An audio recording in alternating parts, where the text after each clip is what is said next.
shoot. So it doesn't have to be all the And honestly, it doesn't have to be planned. That's a good point. I think we're working this more than we maybe need to. Yeah, these are how the pro. See, we want to do it the AEW way of promo style. Where we just, brief. We know what we want to say. We go out there, we say it. Well, yeah. If you want to say something, just say it. Just say it. Yeah. If you wanna do it, you're just gonna do it. I might just hop in there and go like, boom, here's the tweet of the week. Don Cherry learned that lesson. Say if you want to say it, say it. But did he teach us that? Is that what you just said? No, I was just going. He taught us that lesson. No, you. I don't know. You said say what you want to say, so I'm saying there's a man that did. There's a man. Yeah, there's a man that did. Look where that got. Gotta say, I'm staying topical here. I'm trying to stay topical. Mike Babcock has just been fired, folks. I know. I was I was at the gym. I was at the gym and I was like, they have CP24 there, and it was just any news channel is gonna be at least having that headline going. Oh, and of course, and any public space is going to have CP24 rolling.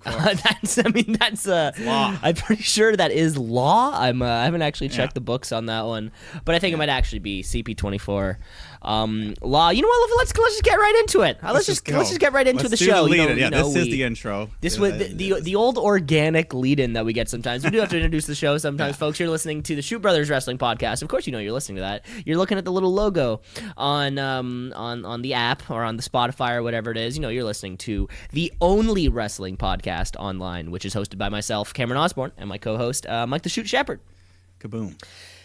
Kaboom. You know what, folks? My God. We had so a few weeks back we had a tough time, and then we just couldn't get together for show, and last show rather was just a big old drop of wrestling information. And we heard you guys like that a lot. As much as you like, we were like, you like both. You like having lots of shows, but then you're like, okay, if not, at least the big drop's fun. We love it when you guys have either 3 shows in 1 week or just kind of throw a lot of information at the same time. And we're taking all of those reviews, all of those 5-star reviews to heart, and we're bringing you dump number 2. This is probably the second show we've done this month, which for us is a record. Yeah. We're setting our own records. A bad too. record, but yeah. Well, it's a record nonetheless. Well, it's it's fun. It would be like, would you rather be like a multiple time world heavyweight champion, or would you rather have like the one long reign? It depends. It depends. Would you rather what, hold it for 50 days Context. Here, you lost it for 100 days here, back 100 days here, or? Because I'd rather have a I wouldn't want to be Jinder Mahal. He had it like 6 months, but it was not a good 6-month reign. It's not a good. So. That's a good point. That's a good point. That's But yeah. Anyways, so Mick Foley had I'd rather have Mick Foley's 3 short reigns, which totaled less than his 6-month. But on the flip side, Kofi had a nice 6-month reign. So it's all semantics. Folks. It's all semantics. It's all right in the show. Yeah. Which lately, I'll be honest, I think I could do this. I think. Folks, so we missed a huge week of of all sorts of SmackDown. We had an NXT. Did we even have a Raw that we missed? Like, I'm gonna say probably yes. Yeah, it was I think we're like 2 Raws behind now, but we did have a pay-per-view in our rear view. So let's give that a little shout out when we talk about AEW Full Gear. Review. Yeah, baby. Baby. So of course, Full Gear went down. This was pay-per-view 1, I guess? Is that first a fish? Well, I mean, the other ones this year were the first one since television, but not the first AEW brand. The first one that had where there was lots of stuff that went down. Yeah. So they just cut down the pre-show to just one match, pretty much. Nothing much there. Britt Baker wins, and then Awesome Kong and Brandy Rhodes come out, and they got this thing now where they cut off people's hair. She's like a. I guess that's the thing. I guess you have a dentist, you have a barber, you got there's going to be like a medical practitioner who's going to show up eventually. And they have a librarian. They're really just kind of covering one day someone's they're gonna all be feuding, fighting in the ring, and then YMCA is gonna come on. They're all just gonna stop and start dancing together. Why would they do that? Because they all have different costumes. Oh, I get it. I get it. People. Yeah, I get it. That took me a second. That took me a second over here. It's all good. Let's just get right on to the main show. Young Bucks and Santana Ortiz Also, the set of the pay-per-view was different this time. Like, no tunnels. They had, like, some gear, props, and shit. Now, I heard different sets. I heard I think it was Matt Jackson say that. He said different sets. I liked it. And one of the biggest things, the entrance ramp was completely level with. What was the deal with that? Just from that's like an old school. I've seen that. I think like old NWA, WCW. Okay, so that's a callback. That's a Cody. I mean, they could have just like I think it was probably just him. Like, at least it looks cool. It's a Cody. It did come into play Cody later. Rhodes callback. Yeah, it does come into play later. I thought it was. It sort of just looked like maybe for whatever reason the arena, like, that's all they could do. You know, and I'm sitting there like, why was that? Why was that what they had to do? But I think that's what they wanted. Yeah, but anyways, they gave Santana and Ortiz a name now. What is it? Proud and Powerful. Proud and Powerful. So P&P pick up the win here. Big win. The Young Bucks. The Young Bucks, they've been on a couple losses here now, but that's okay. Well, and we've been saying this the whole time. Right? The Elite can't all be winning. No. And that's fine too, yes, because Santana and Ortiz, they've had a couple matches, but this is their first big feud, big angle here, and and they are the Inner Circle. So and then after the match, the tag legends Rock and Roll Express were there. They get some revenge. Fucking Ricky, he hits like a Canadian destroyer and then a suicide dive. Okay, so who are these people? So they're just old legends. I'm not going to pretend to know a whole lot. The Rock and Roll Express is the only people I've heard like, they're a bit more before my time, like 80s, like early 80s. And he somehow, this old man somehow hit a destroyer. Which was the pop. That was cool. Huge pop. That was a lot of fun. Even I didn't know who they were, but just either way, Excalibur sold it enough that I'm like, oh, okay, this is who this guy is. Yeah. Then we had Hangman Page taking on the Bastard Pack. And once again, all night, every match that someone gets thrown into the guardrails, they just love it. They just completely don't care. Fans are getting knocked into. You think they'd put a couple sandbags down or something somewhere, right? Just something a little bit easier. But anyways, eventually Pac goes for kicking the balls, but Page catches him, hits him with a dead eye to get the win. So that's the first loss in AEW for Pac. But I was about to say definitely his first clean loss. I wasn't sure what the actual his first singles loss. Singles loss, and then also is this maybe a nice conclusion for their little feud, right? Pac can go be a dude somewhere else. I mean, these guys have been going at it since before All Out. Yeah, and they're both in the top 5 rankings, which they now have on the weekly top 5 on the AEW website. You can keep track of all these records and shit, which is nice. Which is great. Yeah. So, and I did hear, I think Cody came out and said they will reset them yearly or something. So I was about to say, like, that would make the most sense. Yeah. So, because I mean, obviously, otherwise you dig yourself too, like a guy like Jungle Boy who's never won a match, but people love him. He never. But give him a year, and then next year that win-loss record is going to look a little bit different. Yeah. Exactly. Another guy, Joey Janela. He hasn't won too many matches. I don't think he's won a single match, actually. He might not have. I don't think he has. That's the bad part about these records is that we get to look at him and go like, fuck, Joey, you're... Because, I mean, it doesn't seem... Like, some guys, like Joey Janela, he's still over. People still like him. He's crazy. Mm-hmm. But, another loss here from to Sean Spears. I think, I don't even remember what happened. Oh, yeah, the Death Valley Driver. I forget what he calls it. Yep, he does that thing. Again, kind of like another boring... Oh, yeah. Sean Spears the only match. other... I think Tully Blanchard actually did something this time, I was going to say, that's I do remember he did... They did a pile driver to the floor, and he, jumped and... That's kind of what it was. Yeah, he kind of, an assisted pile driver down to the floor. Tully the Turtle came out of his shell. Which is fine. At least he's doing something. At least Sean Spears is getting a win. Gotta win. He's doing that whole chairman thing. I don't know. His entrance, the lights going out. He needs to lose that. There's too much of that. Oh, you don't like you don't like just like the flat, just the straight blackout look. And then because I'm always hoping for something more. You're always hoping it's not. I'm like, it's just the chairman. I'm always hoping it's gonna be not Sean Spears and Tully Blanchard, and then there's always like, fuck, okay, it's those guys. Oh right, this is the match is happening. I'm always waiting for Orange Cassidy to pop in. Maybe that's what it is. Anytime it goes black, I'm just waiting for Orange Cassidy, and then I'm running to get my jean jacket and just kind of getting ready. All right, let's get the AEW World Tag Titles being defended for the first time by SCU against Private Party and the Lucha Brothers. So, yeah, just was everything we expected. Just lots of great, crazy tag team maneuvers. Ray Phoenix being the star as usual, just fucking flipping all over, running on ropes. And this was another crazy and just short match. It was just, it's every AEW show is going to have a spot fest. Yeah. And this was it. Uncle Dave gave it like 4 stars. So it was lots of fun. He was stoked, which is kind of like, almost like 3 stars a minute or a star every 3 minutes or something like that. However that works. Where there's math. So, Private Party, they go for the gin and juice, but SCU block it, get their finisher to retain the titles. But then after the match, Lucha Bros beat them down. Pentagon goes to hit a Pentagon driver, but then the lights go out. Oh, God, not out of spot. Like, oh, here we go.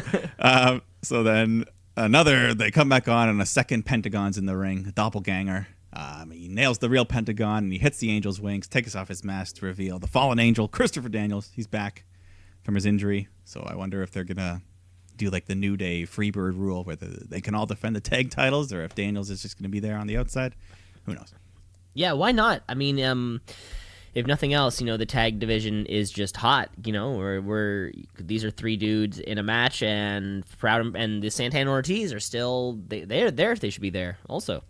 Yeah, there's lots of good tags. Lots of good tag action. Yeah, we haven't talked about the best friends. Yeah, the Jurassic Express. We'll get to that. We got the AEW Women's title, Riho defending against Emi Sakura. They actually showed a video package before the match, which gave us a little bit of story, including that Sakura trained Riho, and there was like some old footage of them together and shit. So, yeah. Which, I didn't know that. And then Kenny's selling the match. Yeah, Kenny Omega. Or fucking. At one point I remember JR was just like, "Hey, what's with the mustache?" And then Excalibur's like, "Oh, she just loves Queen. That's all." And he's like, "Oh." It's like, oh, okay, keep going. So eventually, what did it come down to? I don't know. Oh, yeah, there was just like they were going back and forth, this weird twirling lucha cradle pin. Riho gets a 3-count, defends her title. So, the match was good. Crowd got into it by the end. Not a whole lot of build-up, though. Yeah. No, I don't think anyone thought Sakura was going to win. But no. Oh, well, Riho, another win in her belt. So keep it going. Keep her going. But let's get to the main event, the scripted main event. The main event. This is the main event. Yes, okay. The main event for the AEW World Championship. Le Champion Chris Jericho against the American Nightmare Cody Rhodes with a 60-minute time limit. So we had a panel of wrestling legends as the judges to determine if there was a time limit draw, there would be no draw. Dean Malenko, Arn Anderson, the Great Muta. And if Cody loses, he can never challenge for the AEW World Title again. So, there's a lot at stake. He told us. He said, and I tend to believe him. Yeah, a lot at stake here. Cody, his mother's at ringside. Jericho was not wearing his Painmaker makeup, which I found interesting, but he had Jake Hager with him, so he had other things. Yeah, he can do whatever he wants, I think, at this point. Yeah. It was funny. Somehow the crowd knew it was Jericho's birthday, and they were chanting, "Fuck your birthday," before the start of the match. It was kind of funny. Yes, I did. I think I saw that on Instagram earlier on, or Twitter, or somebody saying happy birthday to Chris. Yeah. Chris Jericho, kind of fuck your birthday. Yeah. Yeah. And Jericho, he was mocking Cody. He had a Le Champion weight belt on, so there you go. Anyways, this fucking match, it was awesome. Starts off just with some regular wrestling, but then it takes a quick turn when Jericho's on the outside on top of that entrance ramp we talked about. Cody goes for some sort of running dive over the top, and Jericho moves, and he completely just fucking lands head first. And there's no give on this steel ramp, so just boom! He looked fucking brutal. He's instantly bleeding. It's almost like it's almost like that's why he wanted the steel ramp there. It's like, why? Yeah, I want the ramp to be huge so I can bust my fucking face open. I think there was planned to be blood, but yeah, I think. What do you mean planned to be blood? What do you mean? So he was like, okay, I'm gonna jump and I'm gonna knock my head off this, and hopefully it gashes my skull. Yeah, enough. And it was, and it did, and it looks so good. It certainly did. And this was not a blade job. This was not a blade job. I hope that I hope that Cody Rhodes was like, yeah, I'm gonna do this. I'm gonna go face first into steel, and just hope that it bleeds, because there was a chance that it didn't bleed, and his eye just fucking. I think they might have had a backup up, blade. Yeah, they might have had a backup blade there. Backup blade, just sitting right there. He had to land at the perfect spot. Then he's like, yeah. But they checked on him. The refs, the doctors, they wiped some of the blood away. They got it to slow down the bleeding a bit. They did the old Vaseline thing, yeah. So like it was there. And he looked like he just had like a big vagina on his forehead. Huge gash. Yeah. So, but that added, that just kicks up to the drama in the match. So they're going back and forth. Veteran official Aubrey Edwards, my favorite ref in the company. She's had enough. Everyone's favorite. That's not even a controversial. She's a legend. Oh, they on commentary they always put her over like, oh. The crowd puts her over. She gets her own chance. She's awesome. Yeah, because I remember at one point Jericho like puts his hands on her and she shoves him back. And she pushes him back. Oh, that was huge. Cody gets a big roll up. We're like, holy shit! That crowd was into that. So Aubrey, she throws Hagar out of there at one point because he's fucking around too much. Give him the old "you're out of here." So yeah, we get Jericho gets that weight off and the weightlifting belt off and just starts whipping the shit out of Cody's back. No DQ, because Aubrey's a good official. She knows he's trying to heal it up. She wants this match to end clean. She wants this match to end. She can, hey, Chris. Yeah. Cut it out. But then, so fucking Jericho, he gets Cody, he locks deep in that lion tamer, starts stomping on his head and just wrenching it in deeper. And on the outside, MJF is in there. He's got the towel and he's thinking about it, and he finally throws it in. The ref rings the bell, and Jericho has retained his title after a fantastic match. Great match. A finish that nobody saw coming to a fantastic match. This was great. Yeah. Inner Circle come out with some bubbly to celebrate with Jericho, and then MJF and Cody are alone in the ring. Cody's coming too. He's like, what's going on? I didn't tap. What's going on? So MJF's like, man, I'm sorry. So Cody's like, it's bullshit. MJF starts crying. He feels so bad. And Cody's like, all right. He picks him up, starts to embrace him. And then MJF kicks him in the balls. The long con. So, yeah, he got him. He goes to the top of the ramp. Or MJF's walking away. And then he gets nailed in the head by a drink. That was pretty funny. Yeah. Which I've heard that was a plant. It must have been a very good plant, though. Yeah, I would hope so. I don't think that they would have. Because the way they focused the camera on him after, too, was like, okay. Yeah, I would hope that the average fan isn't like, yeah, it's okay to do that. I mean, WCW days, back in the day, that was every Nitro ended with just garbage filling the ring. Yeah, is that what we want? Is that what you're looking for? No. But I love the heat. To think that was someone was so mad they're going to waste a $15 beer by throwing it at MJF. That's a good point. Those things and risk getting kicked out of the show. Those things cost a lot of money. Those things cost a lot of money. If you paid all that money for those floor tickets as well, so... Anyways, kicked out and banned from all AEW events. Yes. So now the show is officially over. Everything that happens after this is not the responsibility of anyone, especially us viewers at home. I was torn on this one, right? So they come out and they're like, the lights are going to turn off, and when they turn back on, like that's it. And then it felt a little weird. I did like that they told us that, but then I was kind of thinking to myself, the next step is, so all of these people are just choosing to not leave. They're like, hey, the show's over. You can stay if you're fucking animals, or you can leave right now because that's the show. And so then presumably everybody else who stays is just a monster. Well, we're all in on it. Who wants to see some blood? Who wants to see this is our lights out match, I think is really what it was called. I guess there was no DQs or anything, but who knows what it was. It was John Moxley, Omega. Yeah. Moxley Omega. Moxley Omega. Oh, it sounds good. I can just picture Moxley Omega 2. I can picture that marquee. Yeah. It's going to look great. Yeah, they start off, they brawl into the crowd. I think Kenny Omega was taking beers from fans and smashing them over Moxley's heads. Good visual there. Then they get back in the ring. They don't take long getting out the barbed wire bats and the brooms. They just start fucking nailing each other in the back. We see the blood coming out immediately. Fucking Moxley gets nailed like in the head, and he's just bleeding out the back of his neck, and it's going all down his arm or shoulder. Some good shit here.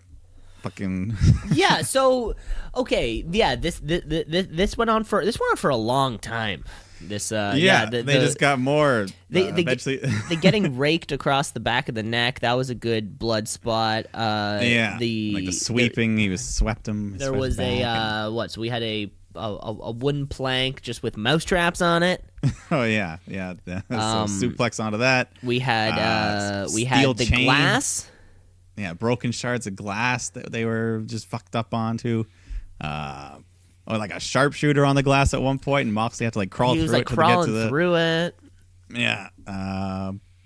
Fucking Moxley had a little ice pick or something at one point. He just tried to stab him. That was a bit much. I was thinking to myself, okay, how are you gonna make this? This is the line for me. Yeah. So luckily that missed, and they just plunged it into the turnbuckle or something. And then eventually they work their way up to the top of the ramp, and Kenny's the Bucks come out, and he's like, "Go get it, go get my thing." They're like, "No, Kenny, we can't do it. Go get my thing." Yeah. But then he convinces them, and they bring out this big trampoline, spider web, barbed wire. It was essentially a trampoline covered with barbed wire. Just barbed wire. So they set it up on the edge of the ramp, and Moxley and Omega, they're fighting back and forth. Eventually, Moxley hits a suplex off, but it equally damages both men. They're just fucking tangled in this web of wire. Whole bunch of crew come out to just help them out of the fucking thing because it was a mess. And then eventually we get back into the ring. Yeah, we get back into the ring. Moxley hits a paradigm shift onto the glass pile, but Kenny kicks out. I think that's the first time someone's kicked out of the paradigm shift in this company. So, so Moxley's had enough of that. He starts cutting apart the ring canvas, pulls back the top layer of the ring, the foam. He exposes the wooden boards underneath. He tries to nail him, but Kenny reverses it, hits Moxley with his own paradigm shift, but that's only a 2 count. And then Omega goes for a Phoenix splash, but Moxley moves, and he just fucking eats it on this exposed wood. And then, so right after that, Moxley picks him up, hits the paradigm shift onto the wood, and that's enough to kill Kenny and win the match, which was wild. Wild match. It's funny, out of all those spots, it was actually that last move on the wood that I was like, oh shit, that's wood. It's a little. Yeah, this was wild. This was wild. I had a lot of fun watching this match. I really did. I had a lot of fun. It was there was some mixed immediately after. I know Dave Meltzer hated it, but then he came around a bit more and said he liked it. No, he gave it 4.5 stars. Yeah, the rating he did, but I listened to him that night on something. He's like, "Oh, I hated that match," but then he watched it back. He's like, "No, it was actually pretty good, and the crowd loved it." Yeah, he calmed down. Yeah, 4.5 stars was pretty. Oh, good. It was it was an incredible crowd there for sure. Oh yeah, they got they promised blood. You got your blood. They got some broken glass, fucking mouse traps. My only weird bit was I just didn't like how it felt like there was the match was kind of chunked out into spots around the props, spots around the bit. First it was the glass spot, we're gonna do that, and then we're gonna do the mouse trap spot, and then we're gonna do the trampoline spot, and then there was one where I think Kenny V-triggers John Moxley through a lighting thing that was up at the top of the ramp, and Moxley Mojo Kenny Omega actually knocks his fucking head off the thing too. On the way in. I think that's what gave him the black eye, I think. I don't know if you've seen I photos saw, of him lately. Yeah, there was on the following AEW, they had him backstage talking, and he wasn't clear to come. Yeah, on the on being the elite also. He's a big old fucking shiner. But I thought it was weird how it felt like. Remember that? Remember that that Ciampa Gargano match, the street fight. That one just felt like it flowed a lot better, or flowed a lot more. Where this that was my only gripe with it. But I had a lot of fun watching it, and it was one hell of a way to end the first official pay-per-view for AEW. Yeah, I think all the fans. I think they're happy. They got their money's worth. It was a crazy match. Didn't really matter who won or lost anyways, and that's what Moxley's telling you, because that doesn't count, and he was pissed about that, but at the end of the day, he put on a great match. Yeah, he delivered in a huge way. Yeah. The Mox man, oh boy. Yeah, no, he's kind of shifted now. I think he's gonna Because remember when he first came back, he was wrestling in like trunks, but now he's back to like wearing kind of like pants, jeans sort of look thing. I think he's just kind of doing whatever he wants. Yeah, I guess that's true. You know, I think you know, the news I've heard of Moxley returning to New Japan, he might go back to that gear. He was doing his own thing in New Japan also, right? And it'll be what's his finisher called there, like the Devil Rider or something? I don't know. I forget. No, I think they call it the same thing. No. Don't they? I don't know. I think they'll be like, "Oh, Devil Rider." Anyway. Yeah, fucking good pay-per-view. Lots of fun. Lots of fun. Do they have another? What's the next one? I imagine they have a next one. I don't think. Didn't they announce like some bash at the beach or something? I think. Yeah. I did see that. I don't know the exact details yet, but it'll be not until 2020, not until the new year. Oh, you don't think so? Well, there's only a month left until 2020. Oh shit, you're right. That's a good point. I didn't even think about that. Yeah, that's what. God, where's the time gone? That was Full Gear, folks. Yeah. You know what? Well, let's just follow up on AEW just with last week's Dynamite. Oh boy, let's keep going. AEW, All Elite, they coming for you, Vince. Better watch out. It's too sweet. There's like two little things. Let's keep going. The dump begins now. A lot of theme songs, but just back to back. I'm gonna love this. Yeah. So the Dark Order took on the Jurassic Express. The Dark Order won, and then after the match, they were trying to recruit Marco to become a creeper. But then Luchasaurus makes his big return to come down and help his friends out. So Luchasaurus is back.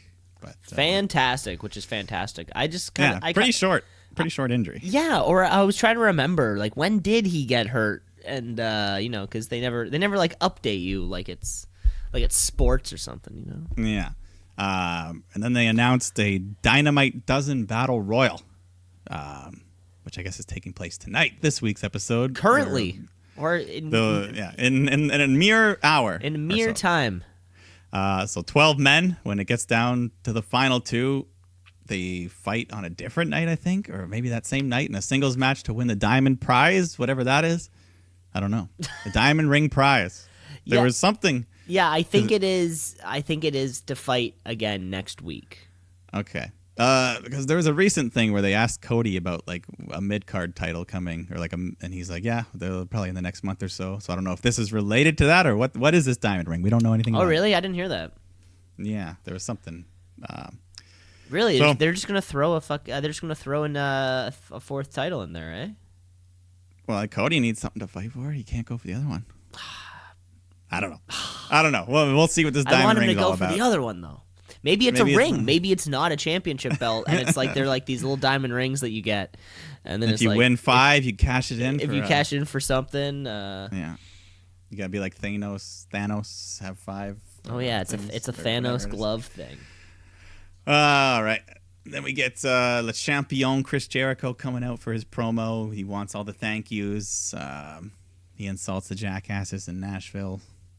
Then MJF comes out to address his thing, and him and Jericho just go back and forth. Like, do you want me in the inner circle? It's like, do you want to be in the inner circle? And eventually they both just say yes. You know, they both have scarves. They both have 3 initial nicknames. So they hug. And then Cody comes out, hits them both, and then Wardlow makes his debut. That guy. Yeah, I forgot about him. Yeah, I forgot about him too. But I feel like when I saw him, I was like, "Where have I seen this guy?" Yeah, he had the promo. He had the video package where he like beat up a bunch of. It was like a movie or something. Yeah, he was defending his date's honor, and by doing so, like beat up 3 people who were like smaller than him. I definitely remember that. 3 like little guys committing battery. Yeah, pretty much.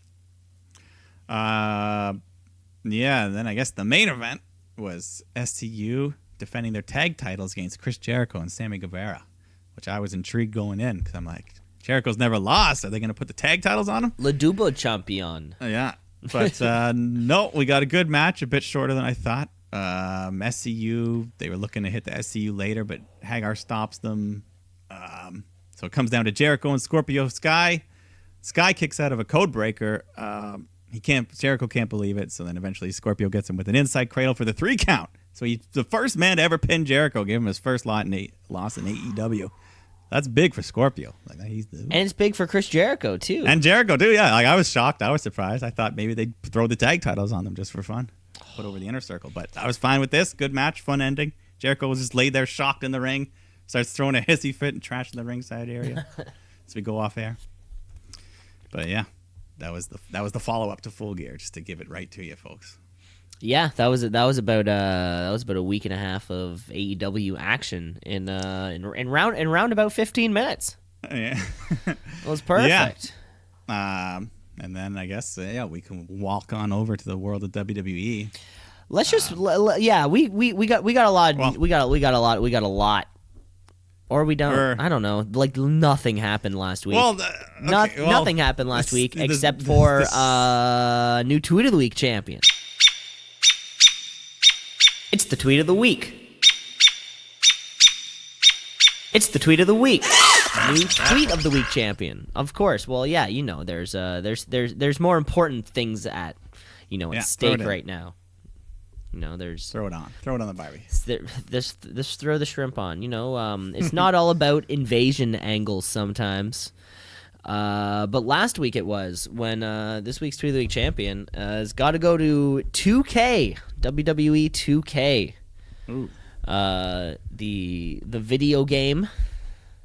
Yeah, it's been a lot of controversy. A lot of shitty stuff. Anyways, last week the entire 2K social media accounts were hacked.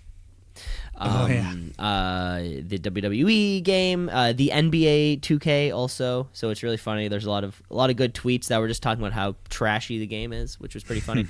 But what's going on right here?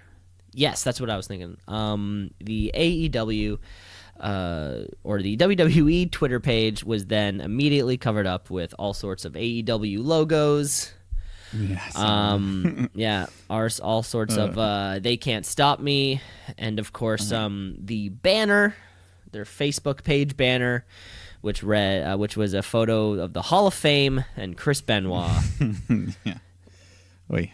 But you know what? Some dude out there, and you know what? I like the commitment to, like he was, hacking the thing, and then, it was purposeful. He wasn't just a hacker. He had to know a little bit about something. Like I know enough about these guys that if I put AEW and Chris Benoit, this will really get their shit, and I think that takes a lot. That takes a lot, right. And so congratulations. Dethrone Seth Rollins. Mr. Anonymous. Yeah, Mr. Anonymous. Of course, WWE 2K. You are the Tweet of the Week champion. All right. NXT. What does it mean? I don't know, but it's good wrestling. So NXT. Watch and see. Gotta tap out a count out of 1, 2, 3. Are they the bad guys in this? Who? Okay. No. Who are the bad guys right now? That's what I'm having. That's what I'm focusing on. Vince McMahon. Okay. Yeah, but So in the past week, so they got sick of being invaded on, so the OC did their own invasion. They went over to NXT, beat up Undisputed Era, did some shit. And then this following week, the most important thing for me was Mia Yim taking on Io Shirai in a ladder match to see which team gets the advantage at War Games. Did you watch this ladder match? No, I watched the highlights of the ladder match. I saw the highlights. So I watched this whole match. It was crazy. It started off good, doing all the standard bumps. But then the fucking nasty part just comes when Mia's holding the ladder and Io hits a springboard dropkick and just smashes the ladder right into Yim's face. And she's instantly busted open. Ooh. Just like she's just leaking, there's dripping out. This was just as bad as Cody's thing. Maybe even worse. So the doctors are checking on her, and Io is just trying to slowly set up the ladder, selling it, buying some time. But Yim gets back up. She gets huge pop from the crowd. She starts going. She fucking hits a German suplex off the ladder. But then she eats double knees to the face. So this is going crazy. She could have quit the match, but she keeps going. Eventually, she even gets thrown off the fucking ladder, breaking through a ladder onto the floor. Crazy shit. But yeah, Io Shirai gets the win, giving her team the advantage. And then at the end, Bayley just comes out and attacks everyone, or attacks Shayna. Thanks, Bayley. But, yeah, Mia Yim though, this was a star-making performance for her. Like the crowd was completely on Io's side, but by the end, everyone wanted to see Mia Yim win, just because she was a fucking baller for staying in this match and taking another crazy bump after she was already dead. And you know what's you know what I find great about this match? Even just that thing that Vince won't do on the main roster, like not only like put something like a ladder match with something at stake. Mm-hmm. That's something that doesn't exist on like Monday Night Raw or SmackDown or something that doesn't exist. And then thirdly, like the actual finish. Like I feel like that's a no finish. Yeah. I feel like that's a no finish on Monday Night Raw because I mean Kaylee Ray did come out and like tip the ladder and fuck things up. That's all we've been getting lately. But okay, there's a difference between that and then the flat out. We still got an end. Yeah, we got an end to something that was at stake. Yeah, but Mia Yim. I thought she was gonna be fucking dead, but then she shows up 2 days later on SmackDown to invade there. I forget what she did, but because they're the bad guys. Nobody is bad. Just Vince McMahon. Yeah, because here's what gets me. I don't get any of this, why any of them would think that their brand is better than the other or would have any animosity. It was like Seth Rollins did this last year. I think maybe even the year before, where he was like, look around or he's like talking to AJ Styles, who just came over brands, and he was like, look at the ropes. These are red. Look at the lights. They are red. Like trying to sell us on this, and Vince McMahon owns them all. Yeah, well, at least they've kind of established NXT as like Triple H's thing, just by having him giving weird promos. I think that's the one. Like if any, like that's the only one where if NXT wins a lot of the matches on Sunday, it'll mean more than if Raw or SmackDown does, just by. Thing, is that their idea to boost the ratings? That's what I would do. Well, I mean, if I was booking it, make NXT guys look strong, have them win their matches, and that's going to do it. Not even for the ratings, just for my own booking.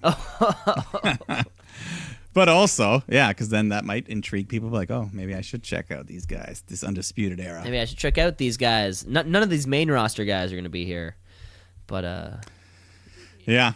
But then let's wrap up the last week with over on SmackDown. We had Firefly Funhouse, where Bray Wyatt shows up with a magician outfit on, and he transforms the Universal Championship from red to blue. So it's official. It doesn't look too bad. It doesn't look too bad, but it makes me feel like, then why does the black one get to stay black? I wish that's my question. Yeah, I would prefer just like a unique design. A unique design, something that was its own thing. So they can both be black, or they can both be never having to change these colors. Yeah, I don't like the blue and red straps, but it does look. It is an improvement overall. And the little swoosh under the W changed from black to red. So and for now we're still calling it the Universal title, right? Yeah, I guess so. But for now, are we gonna change it anytime soon? I don't know. I don't know. We'll see with this. But then the main event was Miz TV with his guest Daniel Bryan, and Miz is just asking like, "Why did the Fiend attack you?" And he calls out Daniel Bryan. He's like, "You don't know what you are. The Yes Movement. Are you a political guy? Blah blah blah." Then eventually Bryan says his thing. Bray interrupts, challenges him to a Universal title match or whatever. And then, we just get the yes ending. Universal title match or whatever. The challenge. Yeah. And Bryan says no, and then the puppets are like, yes. And then he's like, no, you can't manipulate me. But, at first, then Bryan's the one who's like, if you want to fight, then let's do it for the championship. So Bray says, yes, over and over.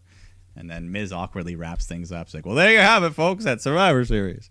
We're gonna have that match. Well, I wonder how weird it is, if those like video packages, the pre-recorded, and then Daniel Bryan has probably practiced like interacting with it, so the timing feels normal. Yeah, I don't. It's always a weird thing. Yeah, I mean, you know what? I'm personally more excited. Yeah, SmackDown was tough for me last week. I'm personally the most excited in what is in Eric Rowan's cage. That is the SmackDown plotline that I'm personally. No, that's on Raw. Or that's on Raw. Okay, well, yeah. So, yeah. Okay, so that's how tough SmackDown's been for me. So what do you think? What do you think's in the cage? Oh, I don't know. I want to be like it's surprised. some sort of animal. Right? I don't know. I was thinking it was a baby at one point, but then I'm like, no, someone would have there would be a problem with a little baby. I don't know. I think it's just like a rat or something. He's got a rat face of his own. No, I was thinking maybe like a giant sewer rat. No, 6 feet. No. I was thinking possibly the mask. Possum? You know that sheep mask he used to wear? Oh.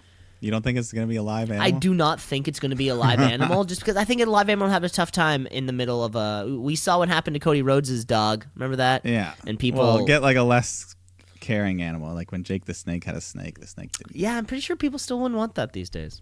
No, they wouldn't want it, but who cares? What do you think's under that? Under that in that cage? I think it's a rodent. You do think it's a rodent? I do think it's a rodent. And then what they're gonna do? They're gonna like pull it out, and he's gonna. I don't know what they're gonna do. Anything. I don't know. Who's he feuding with right now? Who can he? He's gonna like shove a rodent down their pants or something. Yeah, I don't know. Just shove it down their pants. Yeah, that's personally what I'm most excited for. Yeah. On SmackDown. On SmackDown. I guess the other big news was CM Punk coming back to somewhat of a WWE thing. This was big news, and this was huge. I had watched, I think, half an episode of like the weeks backstage before. Yeah. Or like the one before, and it was like okay, and then I watched the full one this week, and it is way better. With Punk? Yeah, with CM Punk. Yeah, I saw clips of him like talking and saying some stuff. Yeah, he was. He was. He shows up, and I'm pretty sure if you watch this again, okay, I'm pretty sure Adam Cole doesn't know what's happening. Like. Oh, when he first debuts? So the music plays, and then Adam Cole. I heard that I heard like Renee Young was the only person that knew. No. But so the music starts playing, and then Adam Cole just starts playing air guitar, like he's just trying to play along. Paige is doing her own thing of like, oh my god. Samoa Joe's trying to look cool, like he hears the music and he's like respect, I think him and CM Punk are buddies from way back from the Ring of Honor days, right? And then Adam Cole like immediately changes when he sees CM Punk walk out. He goes from like I'm playing guitar along to holy shit, CM Punk is here. Watch this clip again from all the angles you can find, Mike, because it's a pretty funny one. And then I watched backstage this week, and it was fantastic. Yeah, and I mean, the most interesting thing is Survivor Series taking place in Chicago. Not to say that he will appear, but the possibility is on the table. So yeah, and so he's been saying now, he's like, my deal's with Fox. I can say whatever the fuck I want because like I'm not hired by WWE, I'm hired by Fox. And I'm like, okay. I mean, he could be, of course, they could be working everybody, right? I mean, but I think the payoff. No, I think it would be too quick. I think it would be too quick as well, but I do think it is inevitable that he will be wrestling again. You think so? At some point, at least a match. I'm not saying this year. I'm not saying this year's Royal Rumble, but I do think that's what I was going to say. I think if it happens, it's going to happen like a long time away. Yeah, like it could be 2021 or something, but I think he's got at least one more WrestleMania match in him guaranteed. But he's going to have to main event or he's not going to want to do it. That was the whole point, Mike. That was the whole point. That was the whole point. Yeah, but now he's a part-timer and WWE only lets part-timers main event. So this was his 5-year plan. It worked. There's a strict rule of like, all right, you and Brock Lesnar, main event. You have to be a part-timer to main event WrestleMania. It's the rules. It's the rules. It's the rules. You know what? You either have to be Roman Reigns or part-timer.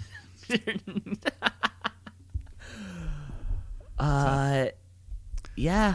Who was? Yeah. And who was before Ronda Becky? What was the 34? That was Brock and Roman. Brock, yeah. Then who was before that? Roman Undertaker. Roman Taker. And then Roman Triple H. And then Roman Brock. Oh my God. Yeah. It's just been Roman and part-timers. It's not like there's even been one or the other. It's just it's literally, that's what I mean. So CM Punk's got a 50-50 chance if he's a part-timer. Yeah, Vince loves part-timers. Love to see those two guys in a room again. Yeah, because he said some pretty funny. He said some pretty. He's been saying what we've been saying actually. Maybe CM Punk is a Shoot Brothers fan. Maybe he is because the tweet of the week champion. He told to stop tweeting. I saw. Did you see Seth replied to already? He replied to Punk. I don't know if he replied to that. I think I kind of lost the story after. He's like Seth tweets at CM Punk saying like fight me. And then CM Punk's on mic. Renee asks him like, "What should Seth Rollins do?" He's like, "Just fucking get off Twitter, dude. Like, nobody likes you," which is exactly what what the universe is exactly saying. The WWE universe. It's also a fun show because Renee calls it wrestling. Yeah, that's a thing, and it's really, which is one of those differences with AEW that you hear right away. Somebody says wrestling, and you're like, "Oh yeah, that's what they're doing." They're not sports entertaining us. It's a pretty funny show. It's a pretty funny show. They do this bit. I guess they're just doing this bit where CM Punk just gets to shoot interview, and they kind of it makes it seem like it's a handy cam, and they get in his face, like it's something from like MTV in the mid 2000s or something. He got to shoot on it was shooting on Tom Arnold. You should check out that clip.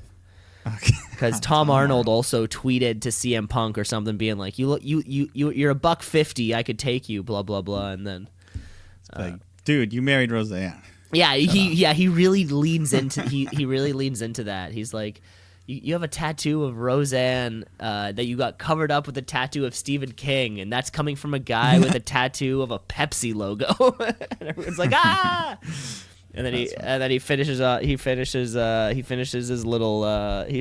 shoot with just by saying, "You should stay off Twitter, Seth. I mean Tom." And then everyone just goes, "Ah!" Paige just losing it, like it's like a gif of people losing at a rap battle. It's worth it. Yeah. I'm full gear on CM Punk back. I'm gonna watch this show, or at least I'm not gonna watch it on TV, but I'm gonna watch their YouTubes. Yeah, because I think that's just as valuable because they can, they get they love the ViewTubes. Apparently, that's the ViewTubes. They get the views. They get the sponsor when it comes up, halfway through the video. And if that's what I can do to, support something that I like, I'm gonna fucking do that. Well, right now, unfortunately, what's pulling the biggest views is the Lana Rusev storyline. Did you see? It was like 6 million views on. Like it's getting okay, this is fake. That's why they're pushing that bullshit on TV. No, this is fake. This is a bot situation. This has to be a bot situation. Like WWE has hired fake YouTube accounts to boost their YouTube views. I swear, there's no way that 6 million people have chosen to watch. That's crazy.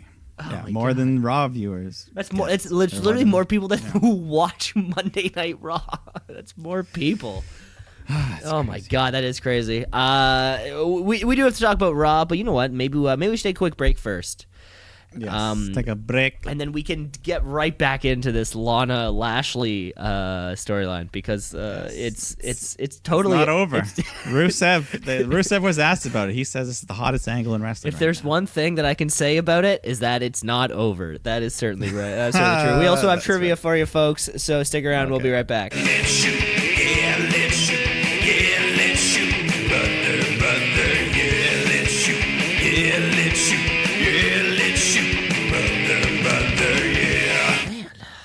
Even taken a look at this fucking Survivor Series card yet. Oh my God. I think a brand supremacy triple threat match. Why does it matter? Which one? That's what they're calling them. Oh well, I think the main the 5-on-5 is always fun. Honestly, I think the match I'm looking forward to the most is this AJ Shinsuke Roddy Strong. Yeah, I think. Maybe we could just do a little rundown at the end of the show. There's a couple things. Okay. We'll do a couple wild predictions I might have. Oh shit! I like that. I like wild shit. I like putting you outside of your prediction comfort zone. like when I got you to predict Cain Velasquez beating Brock Lesnar. I feel like that was not what I wanted. Yes, it was. It was. Sorry, yes, it was not what I. Kane. It was not. It was not what I went with my heart, not with my head. No, you know what? No, because Cain Velasquez winning the WWE title in Saudi Arabia is exactly the kickstart that you would have wanted. Well, and there was also the Saudi money. I'm like, maybe they'd want it. Maybe they would just paid for it. And then just give it back the next night. It doesn't matter, but just one night. Didn't matter. It didn't matter. Anyways. It didn't matter. Yes. We're here for other stuff. We're here for other reasons. Let's kick off the second half of the show. The only way we know how, which is with the trivia. Trivia. Woo! Trivia. Trivia. Okay. Mike, I got 4 questions for you. How many do you got? I got 3 here. Oh, you know what that means. Yes, the sandwich. The double decker. The double Big Mac. Big Mike, Mac. guess what you're getting this week after a week, a big week off, a lot of action. You know what? CM Punk returns. Oh, okay. So Mike, some you're Punk trivia. You're gonna get some CM Punk trivia, but it's not the type of trivia you might think. Or it's still trivia, but I don't know. But trivia with a little bit of a twist. Okay. Maybe. Or maybe not. Maybe I'm just building this up too much. Mike, your first question in CM Punk trivia. Yes. CM Punk was born on October 26th, 1978. Mike, my question for you is, what astrological sign does that mean CM Punk is? What was the date? October 26th. October 26th. Yeah. I'll just throw out Scorpio. Scorpio, baby. That's right. Me and the Punk Man. You and the Punk Man share a birth sign. Share a sign. So that's kind of cool. Cool. Cool. Okay, I guess. All right. So this is kind of a weird. This could go terribly, or it could be kind of funny. Perfect. All right. Okay, wait. You're saying the options are it could go terribly, it could be kind of funny. That was option number 2. It'll through no fault of your own. Okay. Like this is my. Okay, here we go. So we got some humzingers here. Some humzingers. Humzingers. Okay. You know what that? So I'm gonna like sing someone's theme song. I'm gonna like sing the instrumental of it. And see if you can guess whose song I'm doing. Yeah, so no words. Not that the songs necessarily have words. Okay. But I won't. I'm just gonna try to sing an instrumental version of the song, and you try to guess the wrestler. Okay. So here we go. Boom, boom, boom, boom, boom. Boom, boom, boom, boom, boom, boom, boom,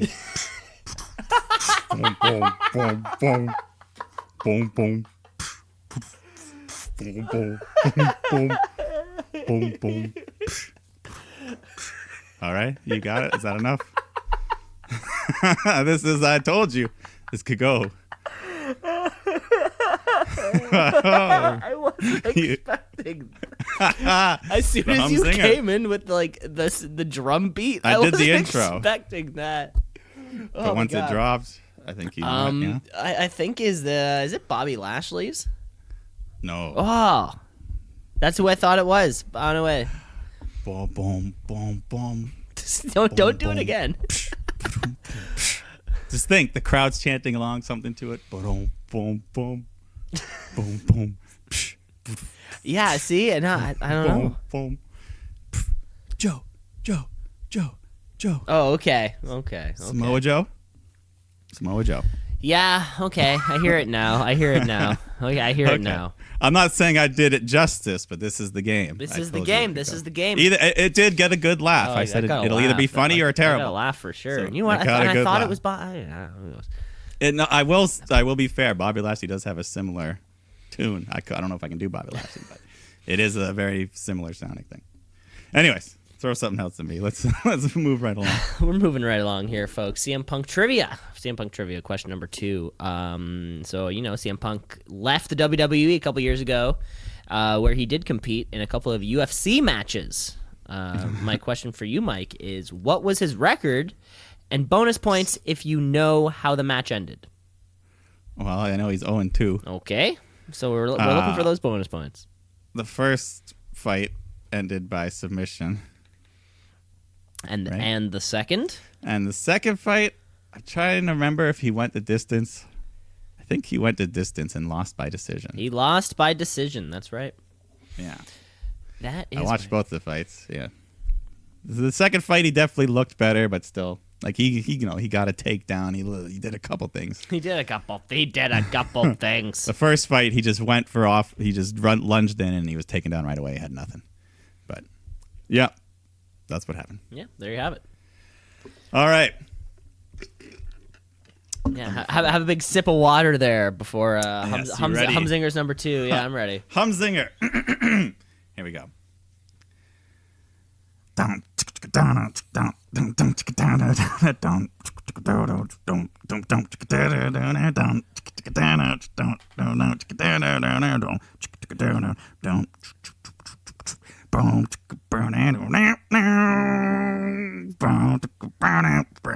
my god.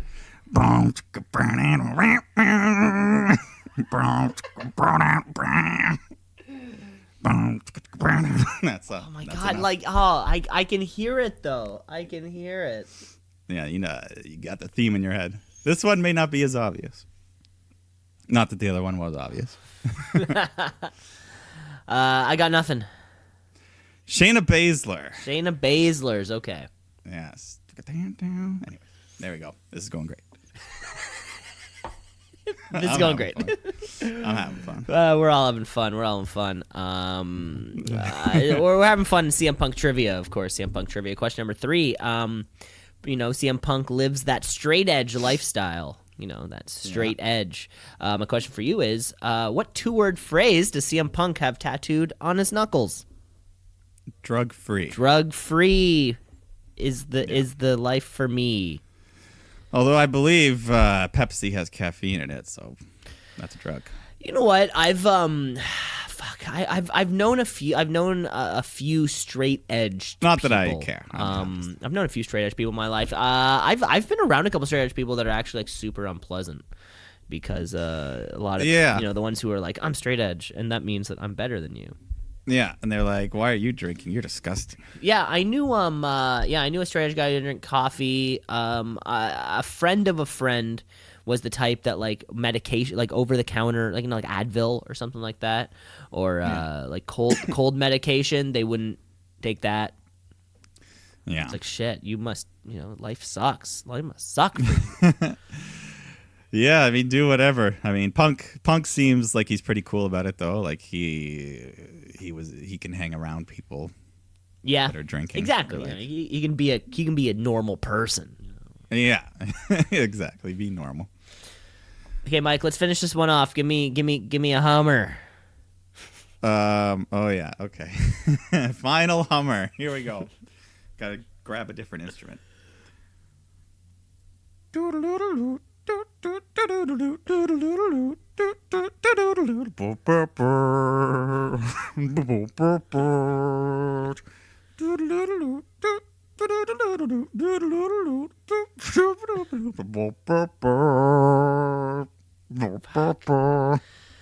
my god. You've heard this song a lot recently. I tried to pick ones that weren't too obvious though, just to throw that out. No, you did. You approached this. Because if I did the Undisputed Era, you'd get it right away. Yeah, if you went bam, bam, bam, yeah, it'd be too easy. It'd be too easy. So that's why I couldn't. God, I feel like this is this Bailey's new theme? No, but you're on the. It's a woman. I'll just say that. Okay, who is it? Lana. See, oh Lana. My God, Saxophone. I'm too busy watching the YouTube clips. I don't have time to watch the watch the whole. It's actually a banger. Okay, it's me. It's actually a banger of a theme song. Okay. Yeah, I don't blame you if you haven't heard it. Okay, that was my Humzinger. That was my trivia. Okay, Mike. Last one. Last CM. Yes. We got CM Punk trivia here for you. Number 4. Question number 4. I'm doing well. You're doing well. I think you are 3 for 3. I am a Punk fan. I knew, and you know what? And I tried to tailor this trivia to not just his in-ring accolades and things about him, but some of the other things about him. Yeah. But so this one's definitely, this one might be a bit tough, but here we go. Okay. The Wrestling Observer newsletter. Since 1981, they give an award out each year for the most disgusting promotional tactic. CM Punk won this award in back-to-back years in 2012 and 2013. Do you think you can name at least one of the reasons why he won that award? Like what the disgusting promotional tactic was? I'm gonna guess maybe one of them is with the death of Paul Bear. That's like good. That was 2012. That was 2012. So the next year, he did something else. Most disgusting promotional tactic. The next year is when he quit. So. Oh, sorry. I have those reversed. I apologize. I think I have those reversed. Okay, yeah. so 2013. Okay. This might have been 2012 then. So something. Okay. So something he did before that. Most disgusting promotional tactic. I don't know. I can't think. I don't know. Hitting a woman. That was a weird one for you. That was a weird one for you to pull. No. He had an angle exploiting Jerry Lawler's real life heart attack. Oh yeah. Okay. Seriously though, dude, so Wikipedia has it laid out so well. All of the Wrestling Observer newsletters. Like winners and all this stuff, and just to watch like the WWE has won that award, and they win it in like these huge chunks of like so funny of like, like the Triple H necrophilia thing. Yeah. That was worse than what we got with Lana and Lashley right now. Yeah, no, there was something going on. Yeah, there was he won both of those. They used Reed's flair in an angle. His death. Promoting Jimmy Snuka as a hero. Last year's winner was just their relationship with Saudi Arabia. Yeah, it was, which I thought was pretty funny. And that was the same year that they used Roman's leukemia as. That would have been the same year. Yeah, they also fake Diesel, fake Razor Ramon. That was a good angle. Yeah, remember I talked about. You did talk about that one time. Fun callbacks, yeah. Yeah, 99 was the Over the Edge pay-per-view continuing after the death of Owen Hart. Like they won the award for that. Yeah, that one's. But yeah, check out some of the winners and losers because there is a lot of like negative categories on here, which are pretty funny. Like worst announcer, stuff like that. We'll have we got our shooties to come up with our. That's a good point. That's a good point. We got the shooties, folks. Coming up soon. A bit away. They're coming up soon. MD. Of course, we'll find a time to record that over the Christmas break. Holidays. I bet. Yeah, the holiday. The holiday special. Our holiday special. It's kind of like the holiday special. It's a lot of eggnog and garland. Garland. Isn't that what it is? Like the. It's there, folks. Okay, never mind. Never mind. This isn't a show where we talk about how to decorate your house for the home for the holidays. No, this is a show where we talk about serious television, with serious storylines, with serious direction. Of course, if you want to watch something that has all three of those things, look no further than Monday Night Raw. Let's get raw.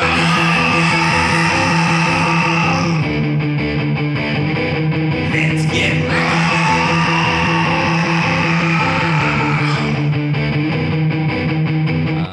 Because guess what? Monday Night Raw is live from fucking somewhere. Does it even matter where Monday Night Raw is live from? I don't know. It might. Sometimes. Sometimes, but it's live this week because we're 6 days away now from Survivor Series, which I forgot about. But, for those folks who have been listening since the start of the show, when I came to realize it did not, I forgot. I just forgot. Yeah. Oh well. It happened. But Seth Rollins is going to be on TV, so let's tune in. We got more important reasons because Becky Lynch. Is kicking off the show this week. To her normal thunderous ovation, of course. And that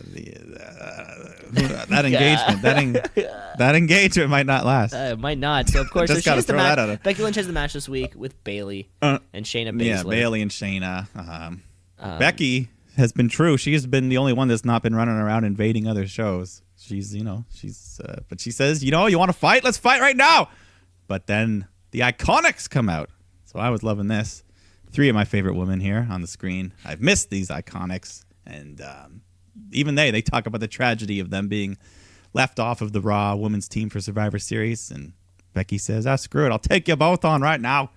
And then Charlotte comes out because she's always got to be involved. And she says, I know you want them to yourself, but people backstage sent me out here. So, and then Samoa Joe comes out. Like, uh-oh. He's just here. Here we go. He's just here to do commentary because Dio Madden's still selling that injury from when he stood up for Jerry Lawler and took that F5. Gotta take that F5. But we get Iconics versus Becky and Charlotte. The Billy and Peyton, they get a couple moves in, but eventually Charlotte gets the figure 8 on Billy, taps her out, and then eventually, or after the match, Shayna and the Goons come out, and but they get laid out by Becky and Charlotte. So I guess Charlotte's the team captain of her Raw team. I guess so. Why not? Because it matters. So that's the one. Like the other. Yeah, because the women's they've been building the triple threat a lot more than the women's team match. Doesn't really feel like it means as much. So, especially because it doesn't have the Iconics. But especially because it doesn't. Yeah. And we get Carl Anderson in a rare singles match taking on Humberto Carrillo, the weekly man. He's getting every week. He's our push of the month. Of course, it's still a little bit too early to push Braun Strowman. We're coming in on that pre-Rumble push, but we have to get through Survivor Series first. So Humberto Carrillo. Him. Of course, AJ and Gallows, they're fucking around on the outside. So Street Profits come out to even the odds, and they all start cheating, and then both teams reverse the pin on each other, and eventually Humberto gets the win. So hey, he got to win. Why not? Yeah. And then Lashley takes on your buddy, No Way Jose. This was literally like my least. This was like a combination of my least favorite things. So, before the match, Lana cuts a promo saying this morning she filed for divorce. She shows the restraining order she placed on Rusev, and I couldn't tell if she botched. She's like 90 days or 90 feet. No, I think they did it because first she's like 90 days. Stupid. Or maybe she botched it. She botched something a couple weeks ago, too. The whole thing it was weird. And then Lashley just beats up No Way Jose and gets to win with the Master Lock, or the full Nelson submission, if you will. But so then they kind of make out again, I guess. Okay, so so where is it going now? Because this is not a match at Survivor Series. It's just for YouTube hits at this point. They just want to crank those YouTube numbers. So every week they're just going to have Lashley and Lana fuck around and make out. Last week she did that fake pregnancy angle. That's what we didn't talk about because there's no reason to. But, I don't know. Let's just move on. I feel like we should pick one segment every week that we should agree on one thing that we can just skip over past. Because, by the way, this Monday Night Raw felt like it had 42 things going on. But the hits, we can't look at those millions. We could be losing out on millions of viewers. If we don't sure. I bet as soon as we're just going to name, if we just name this episode Bobby Lashley and Lana, we're going to see these fucking hits start to go up. Yeah. But Seth Rollins taking on Andrade here. And if Andrade wins, he will take Seth Rollins' spot on Team Raw for Survivor Series. Selena Vega tries to give Seth a Hurricane Rana, but he just catches her and tosses her away. Okay, but there is something at stake. So let's give this right, because I think it's whoever wins gets to be the captain of Team Raw. So right off the bat, there is actually something they're going for.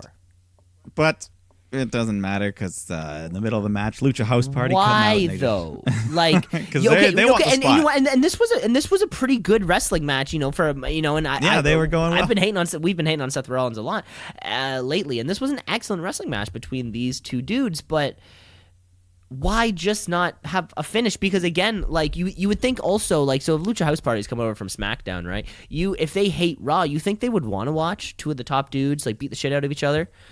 why would they think they would need to jump in to then beat the shit out of them or something? And it just kind of gives us this weird, like, Seth Rollins is still captain, even though he didn't actually win the match, just so we could just not finish the match. I would have much rather them finish the match because these two guys, every time they're in the ring together, they are good. So I feel like you just kind of you built your program right there. Yeah. I don't know. I don't know. They did it though. They did it, and then Seth and Andrade just team. How many no finishes were there this day? By the way, I don't know. At least 2. Let's keep going. We go backstage, and Buddy Murphy he finds the illustrious dressing room door of Aleister Black.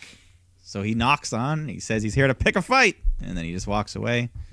And Black opens up the door, looks around. I guess he took too long. Yeah, also, no, Buddy Murphy does that surprisingly quickly. It's almost as if he's playing Nicky Nine Doors. He's not actually trying to get someone's attention. You think he goes like, knock, knock, 1 second, come out, walk away. Yeah. But he does have a match, Buddy Murphy against Akira Tozawa. Good little match. Samoa Joe was pretty good on commentary, I noticed, throughout the show. He was a natural. Yeah, he's smooth. He's got a nice voice, nice timbre, and he knows enough about wrestling. He's been around the business. Yeah, so Buddy Murphy gets the win with Murphy's Law. And then on his way back, Buddy walks by Aleister Black's dressing room again, and then this time Aleister comes out and sees him, and they just kind of stare each other down. So a feud, maybe. Maybe. Somebody came to knock. We've been saying for 6 months for fucking Aleister Black. But anyways. Yeah, Eric Rowan comes out again with his mystery cage, and then the Singh brothers come running out, being chased by R-Truth, and then Rowan beats him up, and then he beats some jobber in the ring. We still don't get to see what's in the cage. I think it's so folks at home. Where's your shoot meter? Let us know. My shoot meter's hot on. I think it's his Wyatt family mask. And Matt and Mike, your shoot's hot on. It could be a possum. You think it's going to be a live animal of some kind? Some sort of cool. Okay, well, and that's the best part. Is that I'm gonna tune into SmackDown next week to see if I can find out. It could be like a cage full of tarantulas and like freak people out. That would get a guy. But what we can agree is that it won't be a baby. Well, I never threw the baby. Do you think it would be? Do you think they would put a small child, like an infant? No. Okay, so they do have a line. I mean, not that I think they couldn't. They might. I don't think that's what this is going. But the push keeps going. The push keeps going for Eric Rowan. It's been a few months now, which is fine. That's how it isn't that how a push is supposed to work? You slowly get kind of put into stories, and ever since he killed Roman Reigns, things have been looking up for the Redwood. Yeah. Well, I mean, we at least want to know what's under that cage, right? He's made us care about it somehow. There's a mystery we want to see. A mystery. Who'd have thunk it? Another mystery, yeah. Then we get Kevin Owens taking on Drew McIntyre. Just back and forth match. Kevin Owens hits a stunner, but before he can pin Drew, Triple H comes out, and then he's got the Forgotten Sons and Damian Priest with him, and he just cuts a promo. Same kind of thing he did to Seth, just trying to recruit him. Like, NXT, man, you helped put us on the map. Yeah, blah, blah, blah. So, yeah, he doesn't pressure him. He's like, don't worry, we're not here to do. These guys are just here so we could talk. And then eventually Raw guys come out and everyone brawls with the NXT guys, but Owens doesn't really make a decision. So this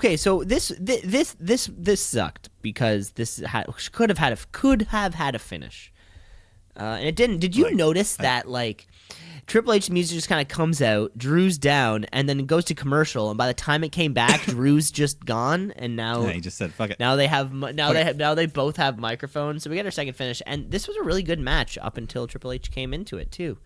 Just a bit of a bummer. There was a few "This Is Awesomes" going around, and a couple pop-up power bombs, and Drew McIntyre wouldn't get laid out. Yeah, I guess. They're both on Team Raw, I guess, this Sunday though. So but did this do it for you to care for this 15-man tag match? 15 people, by the fucking way. That's no, the match itself. Well, did it make you more excited for it? It didn't affect that. No. Yeah, see, and that's what they're trying. I feel like that's what they're trying to sell us specifically. But I right mean, now. no, I think, but the after effect could do something. Triple H trying to recruit Owens. If during the match Owens has a moment where he does something that helps the NXT team. But again, why would he do that? Like, why would you he was care? treated better on NXT. Triple H was right. He was the man. He was the main event. And here he hasn't done much since he lost to Goldberg.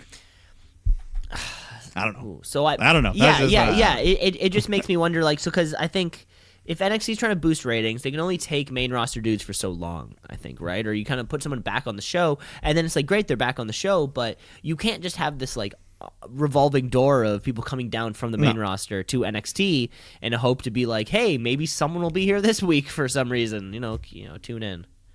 Yeah. And, I don't think that he necessarily will do any of that. Yeah. Go to NXT. Maybe, but it's just the tease of that. They've opened the Finn Balor has shown that it can happen. Yeah. So tease me, baby. Yeah. Well, those are tease me, please me, squeeze me, show me the money. Let's talk to Rey Mysterio, because Rey Mysterio has a match. Yes, coming up, on the weekend actually against Brock Lesnar. Yeah, and Paul Heyman. Well, no, I mean, Paul Heyman says, or was this before the Ray thing where he cuts a promo to say that the match is now a no-holds-barred match? I can't remember what the order of operations were. And Heyman gave his spoiler. So here's the spoiler, because this is going to spoil the whole thing. You will either see Rey Mysterio pull off a miracle, or you will see Lesnar massacre Mysterio. So that's either he's going to win or lose. That's the spoiler. Yeah, to see Brock Lesnar go, 4 straight Survivor Series now, coming out on top, would be tough, and, Ray's getting a push of his own right now. I think they could pull something off here. I think Ray could win this, man. With the help of Cain Velasquez, with the help of Dominic, anything can happen because there's no holds barred. If Dominic could come back to avenge his father, Cain Velasquez does something, keeps that open for discussion, and it is true. I think, like, with the ratings falling, there has to be, eventually you have to get that people want to see the belt. And this could be it. This would be a lot of fun to see Rey Mysterio. It could be his last run, he's still got it in the ring. But exactly, his last hurrah. We're all happy. Everyone goes home. Yeah. Mm-hmm. So we'll see, but that adds more. That makes me think he's got compared to a week ago, that makes me think Ray might win this thing. With that stipulation. He could. Asuka, Natalya have a quick little match. Asuka just hits a massive kick to the head for the win. Yeah. And then we get congrats. Yeah. Then we get the Viking Raiders taking on Randy Orton and a mystery partner for the Raw Did the Tag Ran Man titles. turn face? Is that what's happening? Did Randy Orton turn face and I missed it? What happened here? I don't know. Maybe he just made a friend because the Randy mystery man is Orton Ricochet. does not make friends, sir. Ricochet, his friend, because he stopped RKOing him. He used to RKO him every week, but not anymore. Thanks for not giving me an RKO. That was like an for initiation. 1 week. It's like if you can take it like 3 times in a row, then you're in. So during the match, Orton's lined up for the RKO, but then the SmackDown team comes running out. So we get another non-finish, like you're saying. 3 of DQ, them. 3, Michael. Mike, there were 3 non-finishes in the go-home show. Yeah. So NXT guys come out, Raw guys, Smack, everyone's brawling, and Triple H is like, this is the beginning of the end. We're finished this at Survivor Series. And then... no, he says so much more than that. First of all, so he's standing in Gorilla, like, probably, 15 feet away from his father-in-law. So it's like Vince McMahon sitting in Gorilla, and then suddenly all these NXT guys and his son-in-law just start like running through the door, and he's surprised, right? That's what I'm picturing. Vince is just kind of like, what? He doesn't know who these guys are. And then but then so Triple H says blah blah blah. This Wednesday, Full Sail, doors open, right? So tonight, so that's tonight we're getting people who have come down. Again, it's like it all feels like everything they're doing right now is like this could boost a rating. This could do that. Like we could win the Wednesday Night War for the first week, because I mean, we're 6 weeks into 83 weeks. We're getting there. We're like 6. We're getting there. They had that 1 week. That 1 week they were like nearly tied. Yeah, nearly though. Nearly tied. It doesn't bother. That doesn't affect matter me because one way or the other. we're a year away from the Wednesday night dominance. Yeah. Either way, I would have NXT win every match on Sunday. That seems like it does seem like the except for Shayna Baszler. It does seem like a smart way to book. I'd have Becky win that one, not Shayna. Never Shayna. Never again, Shayna. It does seem like a smart way to book this match. It's like if Raw's the dominant brand, and everyone's like, "What the fuck? Who gives a fuck? Fuck you, Seth Rollins." Wait, okay, so here at Survivor Series, there's a match on here. It's Adam Cole versus the TakeOver War Games Triple Threat winner. What the fuck's that? Yeah, so let's just jump right into this weekend because they added this match. So on War Games, we're getting the 2 War Games match. We know about that. Yeah. And then Matt Riddle versus Finn Balor. That's just a singles match. And then just recently added, we're getting Pete Dunne versus Killian Dane versus Damian Priest. And then the winner of that triple threat match will face Adam Cole the next night on Survivor Series. So Adam Cole's pulling double duty. Wait. Yeah. So he has to do. He has to do War Games. He has to do a War Games match, which is grueling, and then and then he has to do a match the next night. Okay, so he's just doing 2 nights in a row. And he's doing a ladder match. Yeah, I was about to say the entire Undisputed Era is pulling double duty. So, yeah, because they're all in matches. These guys. So there's the thing. Those guys have to fucking win everything then. Because they lost War Games last year. Yes, they did. They lost to that makeshift team of like Viking Raiders and Ricochet and Pete Dunne. And so there's 0 title matches on the War Games pay-per-view. So we're getting that NXT Championship match on. So I like that. Now we get all 3 world title matches on Sunday with. Yeah. What do you mean? It's something. Even though Adam Cole's going to be very because busy. we'll have the Universal title, the WWE title, and the NXT. Okay, I see it. Right, because those are the only 3 that are on the line, and even the night before at the War Games, there are no belts on the line. No titles. Okay. And there's still 1 slot open on the other. So Undisputed Era is facing Tommaso Ciampa, Keith Lee, Dominik Dijakovic, and to be announced, because it was supposed to be Johnny Gargano, but he's hurt. So maybe Velveteen Dream is ready to return, or some mystery man that we don't know about yet. Wow. But there's 1 slot open. Can't believe it. Can't believe that the Undisputed Era is so hot and they're just they're doing it. Yeah. But let's just jump to Survivor Series real quick to look at that. Survivor Series. So Adam Cole, I'm hoping he'll take on Pete Dunne. Yeah, that'd be another fantastic match. Yeah. It really would be. So there you go. That'd be a fun match for the NXT title. And then we got The Fiend versus Daniel Bryan, which I imagine The Fiend is just going to retain, but that should be a good match as well. It's Daniel Bryan. Yeah. I don't know. Who knows how they'll book that match. But. Yeah, if the red lights will still be... Are they sticking with the red lights? I think everything will kind of be a gamble. Yeah, but The Fiend, he's cool. He's a cool cool dude. And then you're most excited for AJ Styles taking on Shinsuke Nakamura and Roddy Strong in a brand supremacy triple threat. Yeah, I think this match has a lot of fun potential. That could be the sleeper hit of the night. Going in, there's not hype, but yeah, it could definitely. All these guys know what they're doing. And who will win? Yeah, it's tough to say, right? Like you would think, have NXT at least win a bunch of them, to show that Wednesday night is NXT is the place to be. And AJ likes to lose, and Shinsuke likes to lose, and nobody really loses. So Roderick Strong has that badass neck breaker. So why the fuck not? Yeah, let's push Undisputed Era strong here. Yeah. Then we get the men's traditional Survivor Series match.